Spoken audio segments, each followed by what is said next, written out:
Start करेंगे matrices. सबसे पहले मैट्रिसेज होता क्या है, तो बस देखिए एक लाइन हम लिख ले रहे हैं, ठीक है। It is an arrangement of an element in rectangular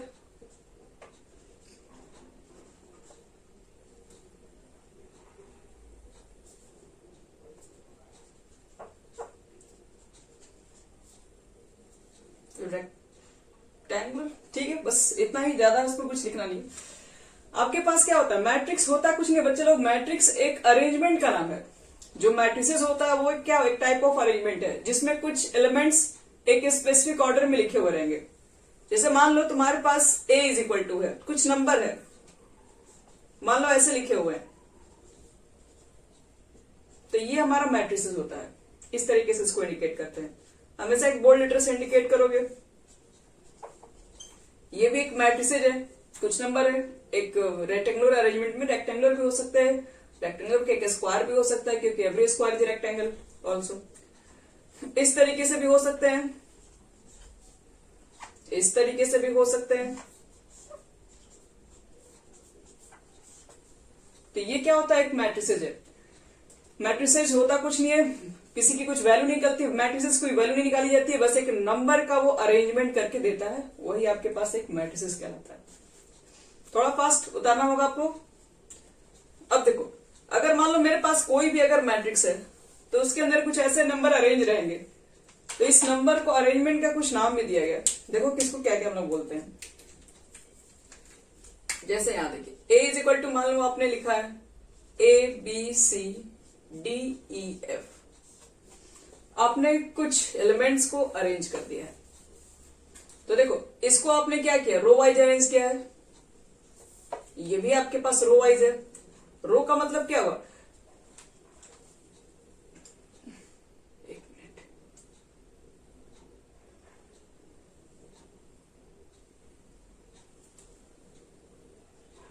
देखो बच्चे लोग, ये जो आपने नंबर लिखा है ABC, एक रो में लिख रहे हैं। ये जो DEF लिख रहे हो, ये भी एक रो में लिख रहे हो, ठीक है। तो जो भी एलिमेंट अगर आपने एक रो वाइज अरेंज, क्या बोलते हैं, अपने हॉरिजॉन्टल लाइन में अरेंज किया, उसको रो बोलते हैं। और ये दोनों नंबर को देखो आपने क्या किया, कॉलम वाइज अरेंज किया है, वर्टिकल में अरेंज किया है। वर्टिकल मतलब सीधा सीधी अरेंज किया है, तो इसको कॉलम बोलते हैं। तो ये कॉलम आपके पास होता है, और ये होता है इधर वाला रो। तो अगर आपसे पूछा जाए कि बताओ किसी मैट्रिक्स का फिर ऑर्डर क्या होता है, तो ऑर्डर ऑफ मैट्रिक्स बताता है कि इसमें रो कितना है, रो बाई कॉलम। एक मैट्रिक्स का ऑर्डर का मतलब होता है उसमें how many rows and column. तो अगर हम पूछे इसी मैट्रिक्स का बताइए ऑर्डर कितना है, तो ऑर्डर का मतलब है पहले आपको रो लिखना पड़ेगा, बाद में लिखना पड़ेगा कॉलम। तो आपने इस मैट्रिक्स को बनाने में कुल कितना रो यूज किया होगा, तो एक रो में इसको रखे हो, दूसरे रो में इसको रखे हो, तो दो रो रखे चले हो। कितने कॉलम यूज किए होंगे, AD को एक कॉलम में लिखे हो, BC को B को एक कॉलम में, CF को एक कॉलम में, यानी कि 3 कॉलम। तो इस मैट्रिक्स का ऑर्डर क्या हो जाएगा, 2/3। रो पहले लिखेंगे, ठीक है, कॉलम लिखते हैं बाद में। इसको पढ़ते क्या है, 2/3। चलिए, अगर कुछ डाउट्स होगा ना बच्चे लोग, फटाफट अपना क्वेश्चन रखना जल्दी से। चलो एक एग्जांपल हम ले रहे हैं आपके सामने। मान लो मेरे पास A इज इक्वल टू दिया हुआ है 1 2 3 5। बताओ इसका ऑर्डर क्या होगा, ऑर्डर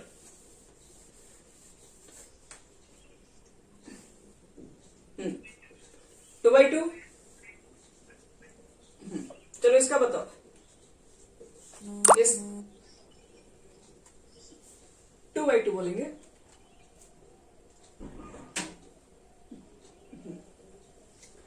ठीक है, तो चलो मुझे इसका बताओ, तो इसका क्या होगा, इस मैट्रिक्स का ऑर्डर क्या बोलोगे,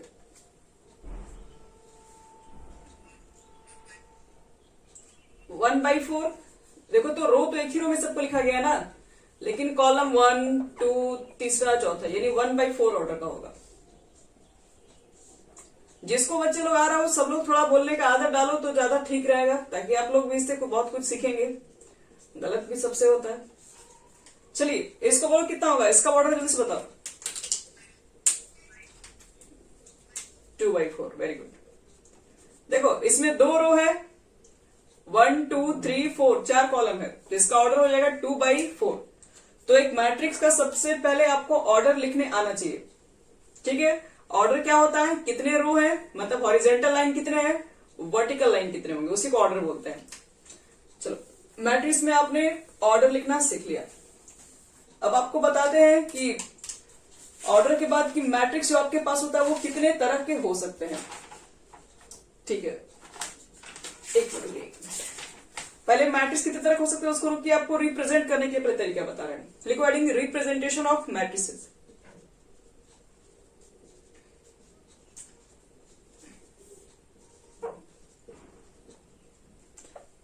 मैट्रिसेस ऑफ एन एलिमेंट भी लिख सकते हो। मैट्रिक्स के अंदर के देखो एलिमेंट को कैसे रिप्रेजेंट करते हैं वो आपको समझाते हैं। देखो मैट्रिक्स को जनरली ऐसे शॉर्ट में लिखा जाता है। यहां पर ए कोई मैट्रिक्स को इंडिकेट कर रहा है और ये जो ए है स्मॉल है उसके कैपिटल उसके एलिमेंट है, और ये आई जे बताता है कि वो किस रो किस कॉलम में है, और m/n ये बताता है कि आपका मैट्रिक्स का ऑर्डर क्या है। ये चीज हम एक मैट्रिक्स को रिप्रेजेंट कर दी, कहोगे इतना छोटा में कैसे हो गया, तो देखो बता रहे इसका मीनिंग क्या आपको ये समझा रहे थे। ये जो मैट्रिक्स है वो कितने ऑर्डर के हैं, तो m/n, तो यहां लिख दो m/n।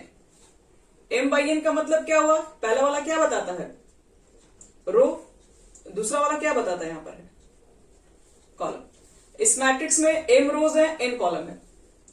एलिमेंट लिखो, तो यहां पर आप लिखेंगे 1 1 1 1। क्यों लिखेंगे, क्योंकि यहां पर कोई भी एलिमेंट रखोगे तो फर्स्ट रो में होगा कि नहीं, और फर्स्ट कॉलम में भी तो होगा। तो इसका मतलब है आई जो रिप्रेजेंट कर रहा है बच्चे लोग वो रो बताता है, और जे जो बताता है वो कॉलम बताता है। और 1 मतलब रो यानी फर्स्ट रो में रखा गया, 1 का मतलब क्या, ये फर्स्ट कॉलम में रखा गया।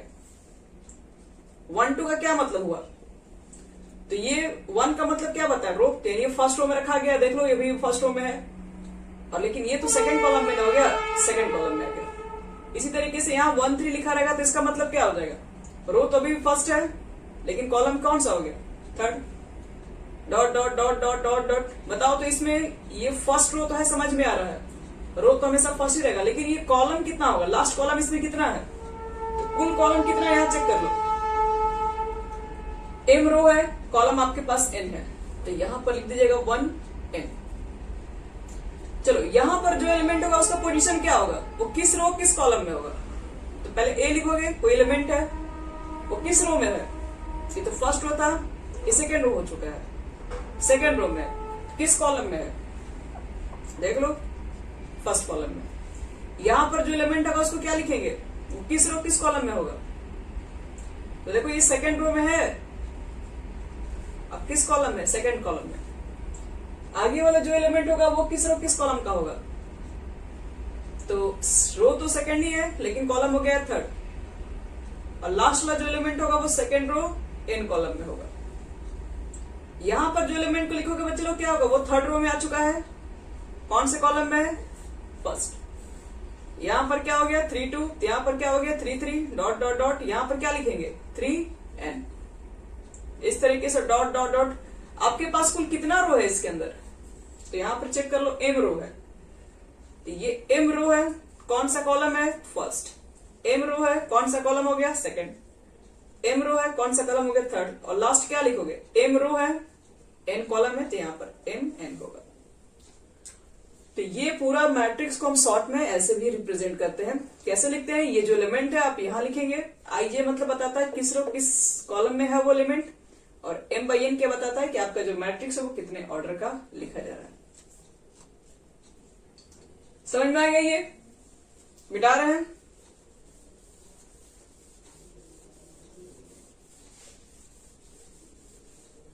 देखो अब अगर मान लो तुम्हारे पास a इज इक्वल टू लिखा हुआ है, अगर कहीं दिया हुआ है सपोज, अब बोले कि मुझे एक मैट्रिक्स बना के दिखाओ, ठीक है, aij, और उसमें m/n नहीं, इस बार हम दे भी दे रहे हैं 3/2 ऑर्डर का मैट्रिक्स होना चाहिए।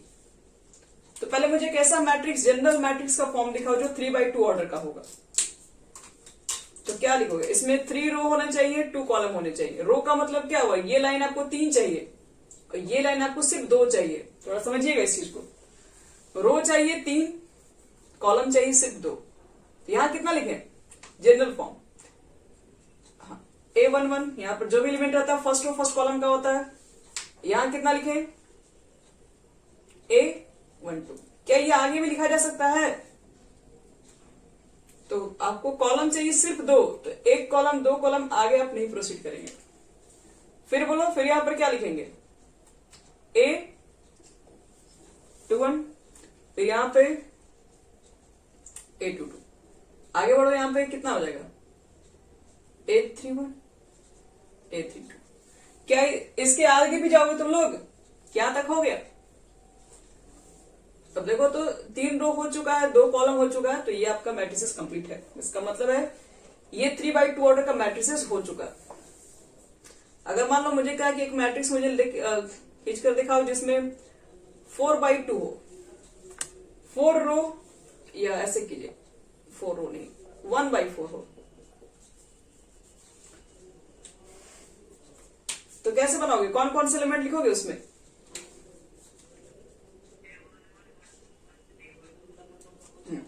देखो रो तो बच्चे लोग एक ही होना चाहिए, मतलब ये वाला लाइन एक ही होना चाहिए। आपको कॉलम यहाँ पे 4 लोग को लिखना है। तो A11 थोड़ा सा डिस्टेंस पे लिखना है, सटा सटा नहीं लिखना है। A12, A13, A14, ये हो गया 1/4। एक रो 4 कॉलम। समझ में आ गया ये सब चीज कैसे रिप्रेजेंट करते हैं?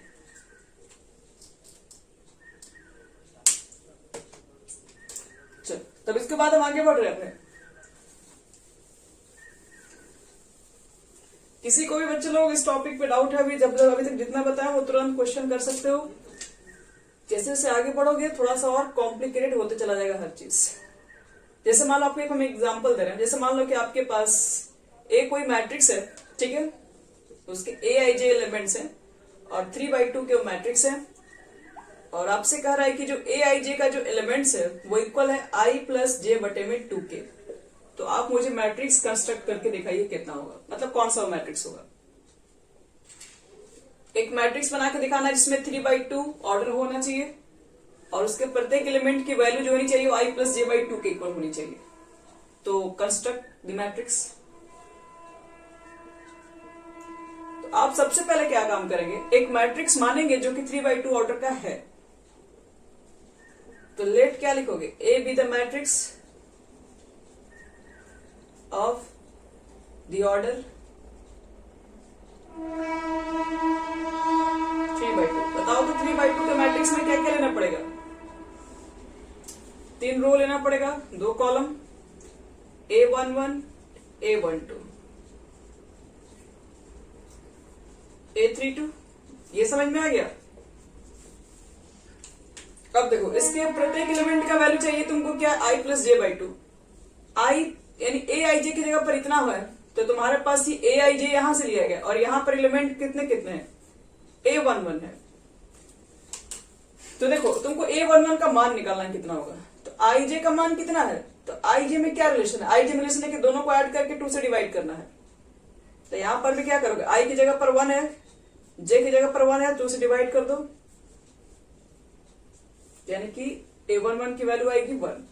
इसी तरीके से फिर यहां वाले के एलिमेंट की वैल्यू बतानी पड़ेगी। A12 की वैल्यू कितनी होगी, रिलेशन क्या कहते हैं, हाँ, दोनों को ऐड करके 2 से डिवाइड कीजिए 3/2।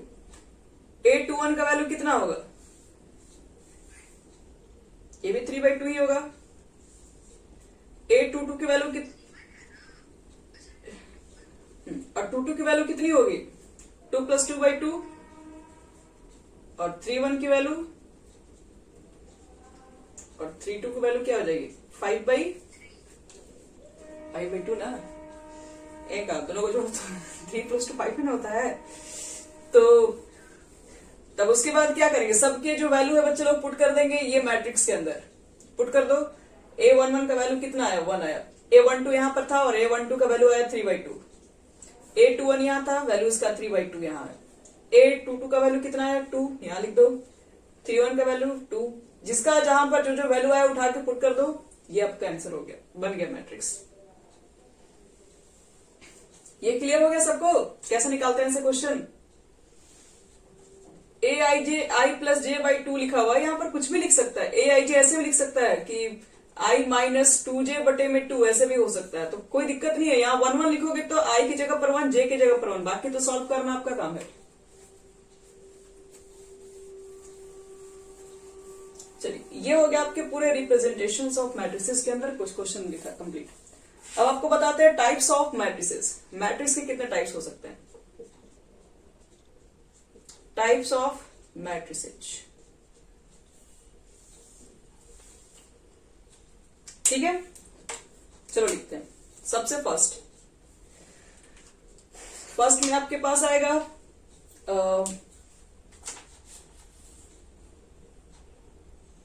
Horizontal matrices. Horizontal matrices. Horizontal matrices का क्या मतलब है बच्चों लोग? तो हॉरिजेंटल मैट्रिसेस का मतलब ये होता है एक मैट्रिक्स आपके पास होगा, आपको शॉर्ट में बता रहे हैं, एक मैट्रिक्स होगा जिसका ऑर्डर होगा m/n। तो तुम खुद से समझो कि ये मैट्रिक्स हॉरिजेंटल लंबा होना चाहिए, और हॉरिजेंटल लंबा होने के लिए क्या चाहिए? हॉरिजेंटल लंबा ये तभी हो सकता है जब इसमें number of column number of रोज से ज्यादा होंगे, यानी n ग्रेटर देन क्या होना चाहिए? m। यानी horizontal matrix is that matrix in which number of column is greater than number of rows. Number of rows बढ़ाओगे, सॉरी नंबर ऑफ कॉलम बढ़ाओगे तो जाहिर सी बात है मैट्रिक्स जो साइज होगा वो धीरे धीरे हॉरिजेंटल तो हो चला जाएगा। जब मान लो किसी मैट्रिक्स का ऑर्डर है 4/5, तो इसका रो वाला पार्ट ज्यादा होगा कि कॉलम वाला पार्ट ज्यादा बढ़ेगा? खुद से देख लो, छोड़ दो यहाँ पर, हम यहाँ 1 लिखते हैं 1/5 का। तो 1/5 का निकालोगे तो देखो तो इसका लेंथ बढ़ जाएगा कि नहीं? अगर ये 1 तुम क्या करोगे 4 निकालोगे तो लेंथ और कम हो जाएगा, अगर यहाँ पर और करोगे तो और लेंथ कम हो जाएगा। तो ये हॉरिजेंटली कैसे बढ़ रहा है? जब इसमें क्या बढ़ रहा है? जब इसमें देख रहे हो कॉलम का नंबर बढ़ रहा है, वैसे वैसे ये हॉरिजेंटल से बढ़ते चला जा रहा है। तो हॉरिजेंटल मैट्रिक्स किसे कहते हैं? Those matrix in which number of column is greater than number of rose. Horizontal matrix के बाद क्या आता है फिर? Vertical matrix.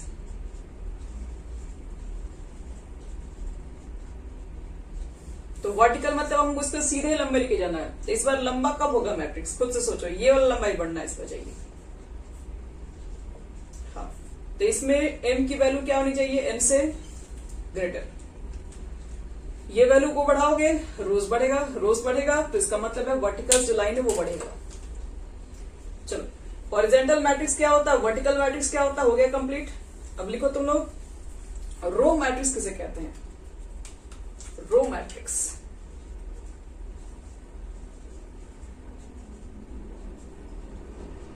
रो मैट्रिक्स लिख के देख दोस्तों, लिखोगे ऐसा मैट्रिक्स जिसमें सिर्फ एक ही रो हो, बस एक ही रो का मतलब क्या हुआ?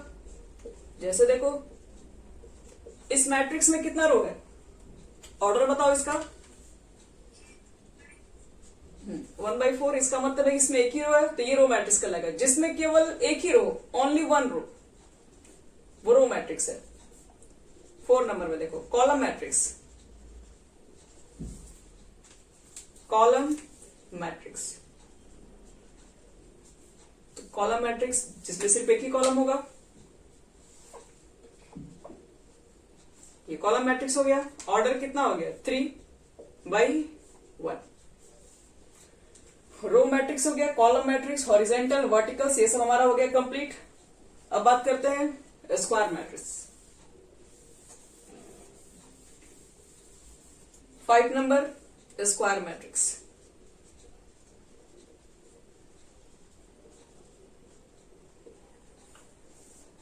तो एक रेक्टेंगल ऐसे तो मैट्रिक्स होता है, लेकिन एक रेक्टेंगल को स्क्वायर में कन्वर्ट करना है तो क्या करोगे? स्क्वायर मैट्रिक्स तो तभी बन सकता है जब इसमें रो और कॉलम सेम हो जाए, यानी ABCD। यानी बोल सकते हो कि एक ऐसा मैट्रिक्स जिसमें number of rose,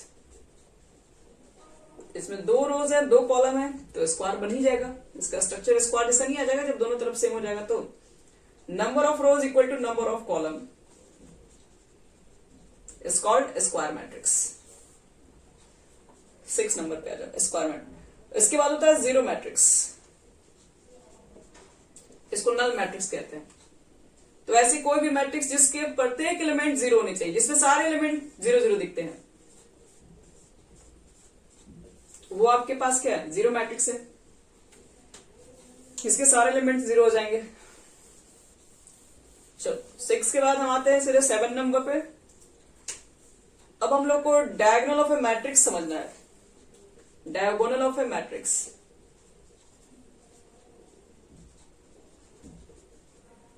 diagonal of a matrix क्या होता है? तो डायगोनल ऑफ ए मैट्रिक्स को समझने के लिए पहले डायगोनल ऑफ एलिमेंट्स क्या होते हैं उसको देख लेते हैं, फिर आपको डायगोनल ऑफ मैट्रिक्स के बारे में बात कर रहे हैं, जिसमें रो कॉलम सेम हो जाए। जितने रो हो उतने कॉलम अगर हो जाए तो देखो भाई, चलो पहले डायगोनल मैट्रिक्स को समझने के लिए पहले आपको ये समझना पड़ेगा कि डायगोनल एलिमेंट्स होते क्या है, उसके बाद आपको डायगोनल मैट्रिक्स समझ में आ जाएगा। तो पहले आपको हम डायगोनल एलिमेंट्स के बारे में ही बात कर रहे हैं।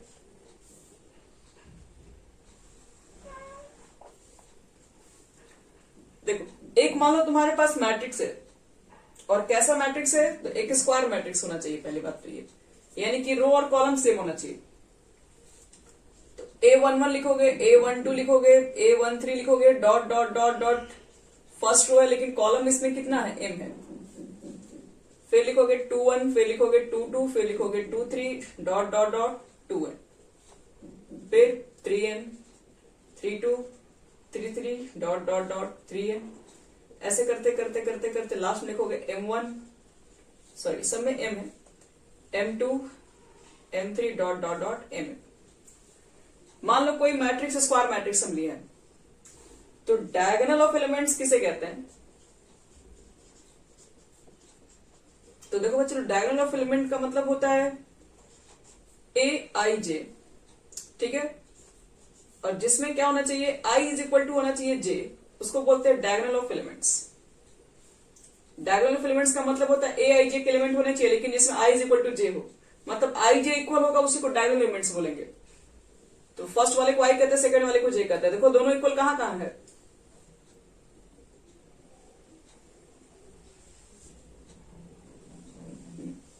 यही ना है सिर्फ।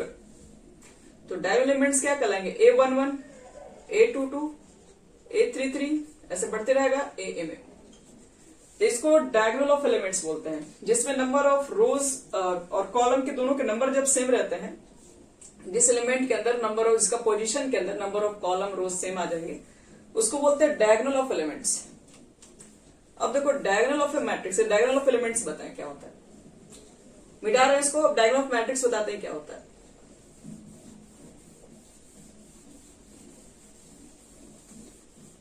देखो, डायगोनल ऑफ ए मैट्रिक्स, तो एक ऐसा मैट्रिक्स ले लो जिसमें डायगोनल को छोड़ के, डायगोनल कुछ भी रख दो, कुछ भी, कोई फर्क नहीं पड़ता, मान लो हम 4 ऑर्डर कर ले, कुछ भी रख दो, लेकिन डायगोनल को छोड़ के बाकी सारे एलिमेंट 0 होने चाहिए, ध्यान रहे।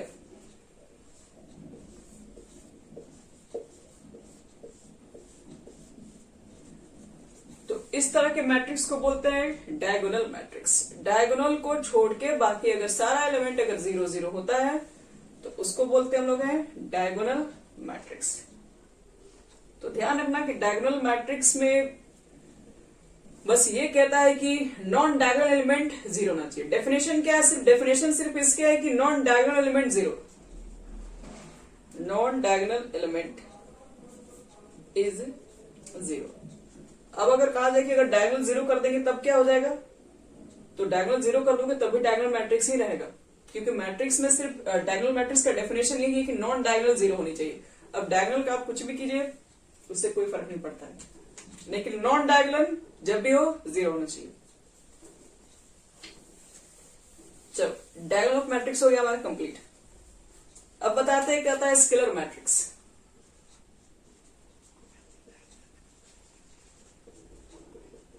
हाँ, वो डायगोनल भी है, वो 0 मैट्रिक्स भी है। देखो, स्केलर मैट्रिक्स किसे कहते हैं, आओ समझते हैं। तो स्केलर मैट्रिक्स में क्या कहता है कि अगर मान लो A इज इक्वल टू कोई मैट्रिक्स आपको दिया हुआ है, तो A डायगोनल को छोड़ के बाकी नॉन डायगोनल तो 0 होना चाहिए, लेकिन जो डायगोनल है वो सेम होना चाहिए, ये कहता है। इसका ये कहना है कि A इज इक्वल टू मान लो I J। पहली बात कि ये सब होना चाहिए बच्चे लोग स्क्वायर मैट्रिक्स, क्योंकि डायगोनल के बारे में बात करो तो स्क्वायर मैट्रिक्स तो रखना ही पड़ेगा। तो एक स्क्वायर मैट्रिक्स जिसमें जो डायगोनल एलिमेंट है, मतलब A I J का मान क्या होना चाहिए? A I J का मान एक कांस्टेंट होना चाहिए। कब? जब वो डायगोनल हो, मतलब जब i इज इक्वल टू जे हो, ऐसे लिख सकते हो। जब i और j इक्वल है, इसी केस में i और j इक्वल है, तो उसका वैल्यू एक कांस्टेंट होना चाहिए, लेकिन बाकी अदर वैल्यू 0 होना चाहिए। कब? जिसमें i नॉट इक्वल टू क्या रहे, j, मतलब जिसमें ये दोनों बराबर ना रहे। जैसे 2 1 में बराबर नहीं होता है, 1 2 में बराबर नहीं होता, अलग अलग है, 1 और 2 अलग है। तो नॉन डायगोनल एलिमेंट सारा 0 होना चाहिए और डायगोनल जो एलिमेंट है वो होना चाहिए सेम। तो उसको हम लोग बोलते हैं क्या, स्केलर मैट्रिक्स। एक चीज बताओ, क्या यहाँ पर अगर हम तीनों 0 रख दे तो तीनों सेम है कि नहीं? तो ये भी तो स्केलर मैट्रिक्स हो सकता है, ये भी स्केलर मैट्रिक्स हो सकता है बच्चे लोग, क्योंकि नॉन डायगोनल 0 है और डायगोनल सेम है। अब देखो, स्केलर के बाद आता है एक last identity matrix. Identity matrix, जिसको हम लोग यूनिट मैट्रिक्स के भी नाम से जानते हैं। देखो किसे कहते हैं, यूनिट मैट्रिक्स या फिर आइडेंटिटी मैट्रिक्स। एक मैट्रिक्स ले लेते हैं जिसमें डायगोनल एलिमेंट को कर लेते हैं 1 और नॉन डायगोनल को 0, तो इसको बोलते हैं यूनिट मैट्रिक्स। ये यूनिट मैट्रिक्स है 2x2 ऑर्डर का, आई से रिप्रेजेंट करते हैं इसको, याद रखिएगा। अगर ये 2 ऑर्डर का है तो कभी कभी i2 भी लिखा हुआ मिल जाएगा। अगर आप 3 ऑर्डर का अगर यूनिट मैट्रिक्स लिखते हैं तो उसका डायगोनली 1 लिखो और नॉन डायगोनल सब 0। ये 3x3 ऑर्डर का हो गया i3। इसी तरीके से आगे बढ़ाते चल जाओ, डायगोनली होनी चाहिए 1 और नॉन डायगोनल जो होना चाहिए वो 0 होना चाहिए। इसको बोलते हैं आइडेंटिटी मैट्रिक्स या फिर यूनिट मैट्रिक्स। एक होता है बच्चे लोग comparable matrix. Comparable matrices, comparable matrices का मतलब क्या होता है? तो दो matrix are set, sorry those two, if two matrices are said to be comparable if they are same order, if they are same order। अगर दो मैट्रिक्स का अगर ऑर्डर सेम है तब आप उसको कंपेयर कर सकते हैं, अदरवाइज कंपेयर ही नहीं हो सकता है।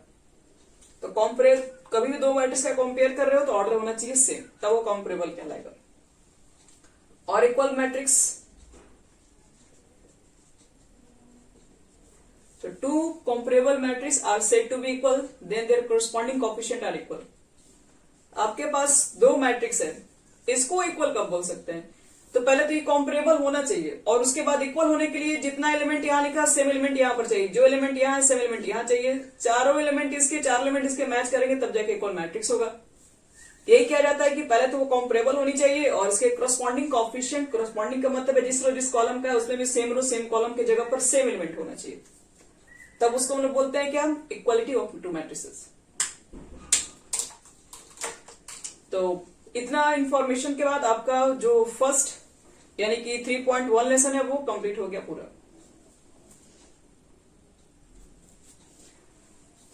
किसी को बच्चे लोग अभी तक इसमें डाउट निकला तो बोल सकते हो।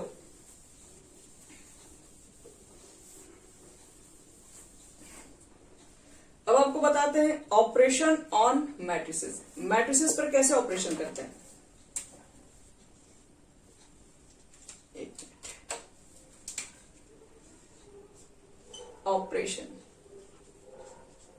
Operation on matrices.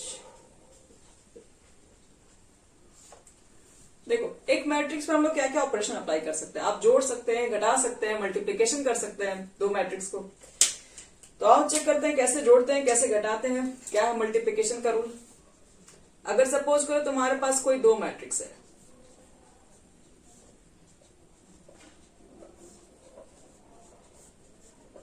तो दो मैट्रिक्स को आप ऐड करना चाहते हैं, तो सबसे पहले याद रखिएगा दो मैट्रिक्स को ऐड करने के लिए दोनों का ऑर्डर सेम होना चाहिए, नहीं तो ऐड नहीं होगा। साफ सेम ऑर्डर नहीं होगा तो ऐड नहीं कर सकते हैं। तो ये सेम ऑर्डर का है तो ऐड कर सकते हैं। ऐड कैसे होता है, जहां से उसको उठाओगे सेम उसी जगह से उसको उठाओगे और दोनों को ऐड कर दोगे। जहां से इसको लोगे यानी फर्स्ट और सेकंड कॉलम से लियो तो फर्स्ट और सेकंड कॉलम का एलिमेंट यहां भी लो, इसको ऐड कर दो। इसमें क्या लिखोगे, सी प्लस जी, फिर क्या लिखोगे, डी प्लस एच। तो एडिशन बहुत सिंपल है, कोई हार्ड नहीं है। जहां से एलिमेंट उठाएंगे उसका एलिमेंट लेके बस ऐड कर देते हैं। एडिशन यही है। अगर मान लो सब्ट्रैक्शन पूछा जाए तब, तो सब्ट्रैक्शन में भी कुछ नहीं होता बच्चे लोग।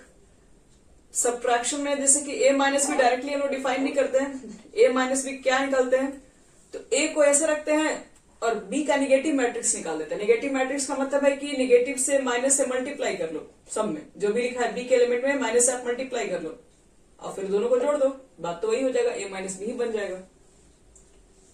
तो एक एलिमेंट को लिखो और बीच में लिखो माइनस ये वाला, फिर b के एलिमेंट को लिखो, एक एलिमेंट को लिखो फिर बीच में लिखो माइनस, फिर b के एलिमेंट को लिखो। तो ये a माइनस बी का मतलब हो।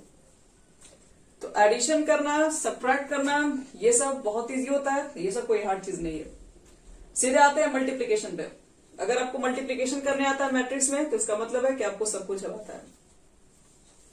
मिटा रहे इसको।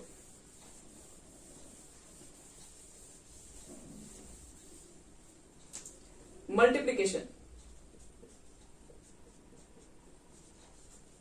देखो बच्चे लोग, इसी में जो भी मेहनत करना है इसी में करना आपको है। Multiplication on off matrices.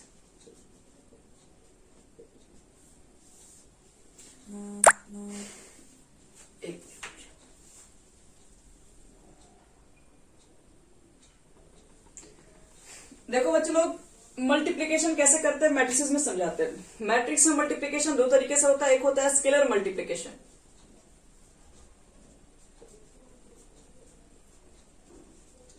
Scalar multiplication का देखो क्या मीनिंग है। जैसे मान लो तुम्हारे पास ए कोई मैट्रिक्स लिखा हुआ है, किसी तरह का मैट्रिक्स हो सकता है, कोई भी रो कोई भी कॉलम का। मान लो एक मैट्रिक्स है और आपसे पूछा जाता है कि 2a का वैल्यू बताओ, तो आपको करना क्या है, ये मैट्रिक्स में पूरे एलिमेंट में 2 से मल्टीप्लाई कर देना है। 2 4 6 8 10 6, ये हो गया आंसर। तो स्केलर मल्टीप्लीकेशन का मतलब होता है कोई एक कांस्टेंट नंबर रहेगा जिसमें आपको दे देगा मैट्रिक्स से मल्टीप्लाई करने के लिए, तो आपको क्या करना है, ये पूरे में मल्टीप्लाई कर देना है। तो ये सिंपल है। लेकिन जब दो मैट्रिक्स का मल्टीप्लीकेशन दिया जाए उसको कैसे कीजिएगा, वही यहां पर सबसे मेन होता है। थोड़ा बच्चे लोग ज्यादा कंफ्यूजन वहीं पर होते हैं और इस पे आज क्वेश्चन आपको हम देंगे भी प्रैक्टिस करने के लिए, आप कीजिएगा अभी। हम आपको एक छोटा सा एग्जाम्पल दे रहे हैं ताकि आपको समझ में आए। पहले तो एक छोटा सा क्वेश्चन ही ले रहे हैं। मान लो मुझे इस दो मैट्रिक्स को मल्टीप्लीकेशन करना है, तो मल्टीप्लीकेशन के देखो बच्चे लोग रूल होते हैं। डायरेक्टली आप मल्टीप्लीकेशन किसी भी मैट्रिक्स में नहीं कर सकते हो। रूल क्या होते हैं, तो मल्टीप्लीकेशन रूल आपके पास होता है कि आपके पास जो फर्स्ट मैट्रिक्स दिया जाए मल्टीप्लाई करने के लिए, आप उसका कॉलम देख लीजिए और इक्वल होना चाहिए। फर्स्ट मैट्रिक्स का कॉलम, फर्स्ट मैट्रिक्स के अंदर कॉलम का नंबर इक्वल होना चाहिए सेकंड मैट्रिक्स के अंदर रो के। अगर ऐसा होता है तभी मल्टीप्लाई होगा, नहीं तो सारे मैट्रिक्स से मल्टीप्लाई नहीं होते हैं, ये भी ध्यान रखिएगा। यानी कि चेक कर लो, इसका भी 2/2, ये तो क्वेश्चन ऐसा है कि दोनों सेम है, तो इसलिए फर्स्ट का कॉलम सेकंड के रो के नंबर से मैच कर रहा है तो मल्टीप्लाई होगा। अगर यहाँ 2 अगर यहाँ 3 होता है ना तो मल्टीप्लाई भी नहीं कर पाते हम लोग, गलत बोल देते हैं, हम लोग साफ मना करते हैं, मल्टीप्लीकेशन नॉट पॉसिबल। तो चलो मल्टीप्लाई तो कर होगा, और मल्टीप्लाई कैसे करते हैं वो आपको बताते हैं। तो दो मैट्रिक्स ले लो, दोनों को मल्टीप्लाई करना है। मल्टीप्लाई में क्या होता है, एक की तरफ खींच लो रो का नंबर इस तरीके से और एक खींच लो कॉलम का नंबर। फर्स्ट का रो लेंगे, सेकंड का कॉलम लेंगे, ठीक है। मल्टीप्लाई मतलब एक एलिमेंट का इसके दूसरे एलिमेंट से मल्टीप्लाई, यानी 1/1। अभी आगे नीचे और है तो इसका मतलब है प्लस करना पड़ेगा। अगले एलिमेंट का मल्टीप्लाई करने के लिए पहले प्लस देना पड़ेगा। इसके सेकंड एलिमेंट और इसके सेकंड एलिमेंट के बीच मल्टीप्लाई, एक का काम हो गया, इसको रोक दीजिए, वो आगे काम नहीं करेगा। सेकंड का ही सेकंड से मल्टीप्लाई होगा। समझ में आया यहां तक? सब ठीक से देख लो तुम लोग, मैं लिख दे रहा 2 × 5। चलो यहां मल्टीप्लाई करो, तो फिर से ये रो उठाओ, फिर सेकंड कॉलम अब उठाओ। फर्स्ट कॉलम में तो सारे से मल्टीप्लाई हो चुका है, तो इसमें अब इससे मल्टीप्लाई करेंगे तो 1 का पहले 4 से करेंगे, तो 1 × 4 लिखेंगे प्लस। इसका इससे कर चुका, अब इसका इससे मत कीजिएगा, वो एक का एक ही से होता है। अब इसका सेकंड का इसके सेकंड के साथ होगा 2 × 1। अगर यहाँ और भी एलिमेंट नीचे रहता तो हम भी प्लस करके फिर अगले एलिमेंट का लिखते हैं, लेकिन अब है नहीं, इसलिए रुक जाएगा। यानी फर्स्ट रो उठाए, दोनों कॉलम से मल्टीप्लाई करके हम दोनों कॉलम में लिख चुके हैं। अब सेकंड रो उठाओ, फर्स्ट कॉलम से मल्टीप्लाई करो, कितना हो जाएगा, पहले इसका मल्टीप्लाई इसमें होगा 4 × 1 प्लस इसका इसमें लिखेंगे 5 × 5, इसका इधर लिखेंगे 4 × 4 प्लस इसका इधर लिखेंगे 5 × 1। समझ में आ गया सबको कैसे मल्टीप्लीकेशन होता है? इसमें रो लीजिए, कॉलम उठाइए और एक एक एलिमेंट के एक एक नंबर के साथ मल्टीप्लाई करना है।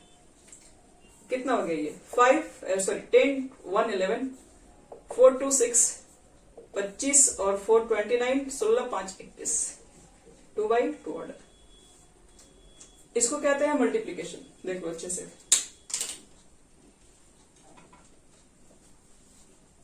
नोट कर लिए सब लोग? मिटा रहे हैं। देखो ये देख के अगर किसी को समझ में आ गया तो देख के ये मत कहना कि आपको 100% समझ में आ गया, आपको नहीं बनेगा आपसे। क्यों नहीं बनेगा? इतना कॉन्फिडेंट क्यों है मैं? क्योंकि हम जानते हैं आपसे नहीं बन पाएगा ये, अगर आप प्रैक्टिस नहीं किए इसके ऊपर। तो मतलब आप फर्स्ट बार बना रहे हो तो नहीं बनेगा, दूसरा बार बना रहे हो, पहले पढ़ चुके हो तो शायद बन जाए।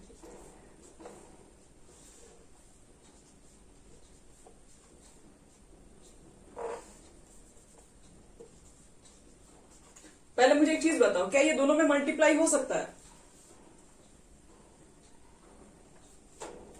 इसका ऑर्डर क्या है? ऑर्डर बताओ तो इसका।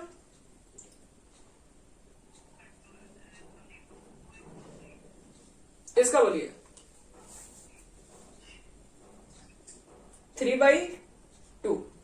क्या बताते हैं? फर्स्ट का कॉलम सेकेंड के रो से मैच करेगा तभी मल्टीप्लाई होगा, तो मैच कर रहा है, मल्टीप्लाई होगा। और मल्टीप्लाई करने के बाद कितना ऑर्डर का है अगर आप मालूम करना चाहते हैं तो यहां से मालूम चल जाएगा। ये बच गया 2 और ये बच गया 2, यानी मल्टीप्लाई होने के बाद वो 2/2 ऑर्डर का आएगा। ये पहले से हमें कंफर्म है। कैसे करते हैं मल्टीप्लाई? रूल क्या है? रो उठाओ, कॉलम उठाओ और एक का एक से मल्टीप्लाई करो, इसका इससे मल्टीप्लाई करके यहां लिखो, इसका इससे मल्टीप्लाई करके यहां लिखो, थर्ड का थर्ड से मल्टीप्लाई करके यहां लिख दो। हो गया? इसका इससे मल्टीप्लाई करके यहां लिखो, सॉरी एक मिनट, ये नहीं, इसका इससे मल्टीप्लाई करके यहां लिखो, इसका इससे मल्टीप्लाई करके यहां लिख देना, थर्ड का इसके थर्ड से मल्टीप्लाई करना होगा। हो गया? फिर नीचे का काम कीजिए। 5 2 10 20 12 20 20 12 ऐड कर दो, जो आएगा आंसर। ये आपका हो गया मैट्रिसेस का मल्टीप्लिकेशन। और इसमें आपको अभी दो चीजें और बची हुई है, एक सिमेट्रिक स्क्यू सिमेट्रिक और एक ट्रांसपोज ऑफ मैट्रिक्स। इसके बाद आपका मैट्रिसेस कंप्लीट हो जाएगा।